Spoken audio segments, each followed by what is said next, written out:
Assalamualaikum warahmatullahi wabarakatuh. Sampai bertemu lagi di 25 taktik jitu menang pilkada. Ini adalah pembahasan yang berdasarkan pengayaan dari buku yang saya tulis sendiri, seperti ini, yaitu berjudul sama 25 taktik jitu menang pilkada. Dan Anda bisa mendapatkan buku ini agar bisa membacanya lebih detail tentang petunjuk-petunjuk dan taktik di dalamnya dengan menghubungi kami di 0811 449 0330, dan Anda bisa menghubungi kami untuk berbicara di depan tim Anda agar kita bisa sharing dan bisa banyak berbicara atau berdiskusi terkait taktik-taktik untuk mendekatkan Anda dengan kemenangan di pilkada nanti. Sahabat-sahabat sekalian, tetap beri kami subscribe, bantu kami untuk share, beri komen dan like untuk pengembangan kanal YouTube ini selanjutnya dan bisa bermanfaat bagi banyak orang. Setelah kita berbicara membahas dari taktik 1 sampai taktik ke-11, kini tiba saatnya kita berada di sesi ke-12 atau taktik 12 dari buku ini, yaitu mengelola bantuan ke pemilih. Nah, berbicara mengelola bantuan ke pemilih tentu menjadi hal yang sangat menarik. Kenapa? Karena tanpa bantuan dalam kontestasi pilkada seperti sayur tak bergaram. Seperti itu pandangannya. Tetapi ini bukan anjuran terkait money politik, ya, bukan money politik. Tetapi tentu saja sesuatu hal harus ada yang sampai ke pemilih. Sekecil apapun, pemilih harus ada yang sampai dari kita, tanda mata dari kita kepada pemilih.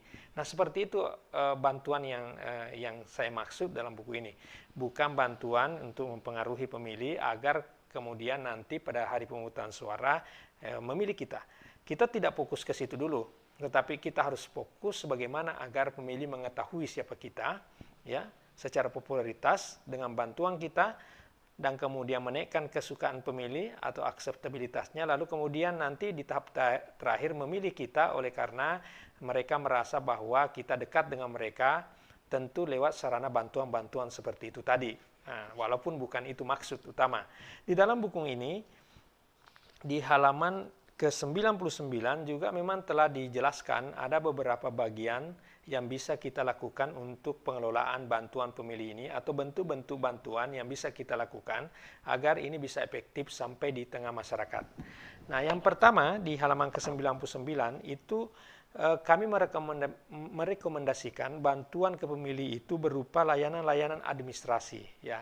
Misalnya layanan administrasi SIM, KTP, dan lain-lain sebagainya, BPJS, ya, atau KK, ya, dan jasa-jasa lain yang biasa menyusahkan secara administrasi masyarakat.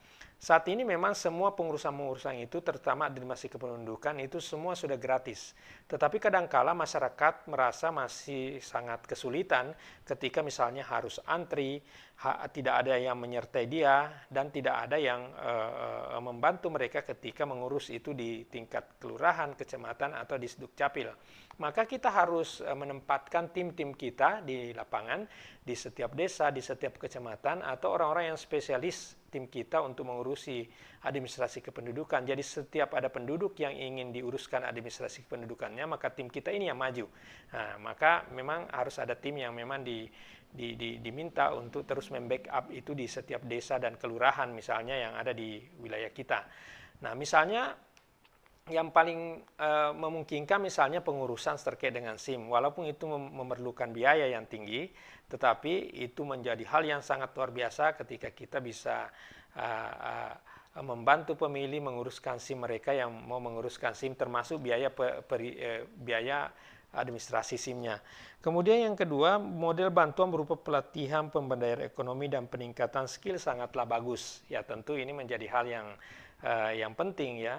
Dan bantuan seperti ini tentu tidak memerlukan biaya yang besar, ya. Tinggal kita membawa guru, membuat pelatihan-pelatihan yang terkait dengan skill dan lain sebagainya, itu sudah cukup bisa membuat masyarakat lebih simpati kepada kita.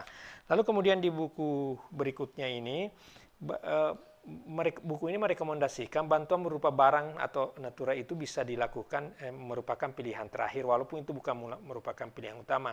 Ketika kita mempunyai dana yang agak berlebih, tentu ini bisa menjadi hal yang bisa menjadi pilihan. Tetapi buku ini menyarankan agar bentuk barang yang diberikan kepada pemilih itu lebih bisa dinikmati oleh banyak dan tidak secara personal ya.